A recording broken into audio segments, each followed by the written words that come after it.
തളിക്കുളം മെഹഫിലിന്റെ ആഭിമുഖ്യത്തിൽ അനശ്വര ഗായിക എസ് ജാനകി അനുസ്മരണവും ഗാനാർച്ചനയും സംഘടിപ്പിച്ചു. പൊന്നുരുകും പൂക്കാലം എന്ന പേരിൽ തളിക്കുളം SN മന്ദിരത്തിൽ നടത്തിയ ചടങ്ങിൽ സംഗീതജ്ഞനായ KK രവീന്ദ്രൻ മാസ്റ്റർ ചിത്രാംബരി മുഖ്യപ്രഭാഷണം നടത്തി. എസ് ജാനകിക്ക് ആദരാഞ്ജലി അർപ്പിക്കാനാണ്.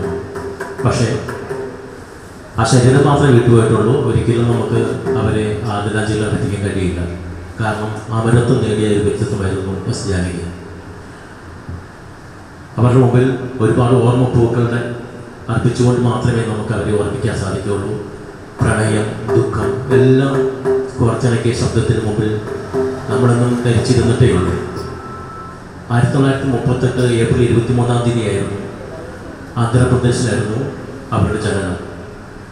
ചെറുപ്പം മുതൽ തന്നെ സംഗീതത്തിൽ ഒരുപാട് പ്രാഗൽഭ്യം തെളിയിച്ച ഒരു അതുല്യ പ്രതിഭയായിരുന്നു നമ്മുടെ എസ് ജാനകി.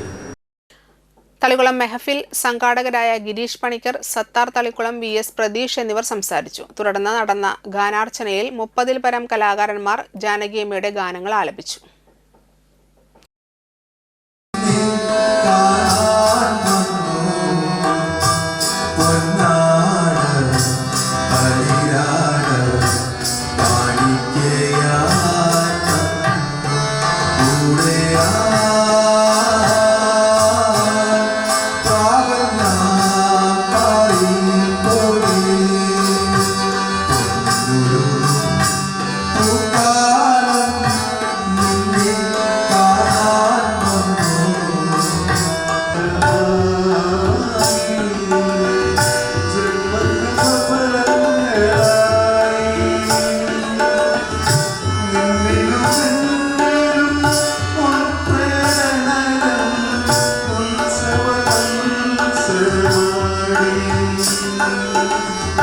Hallelujah.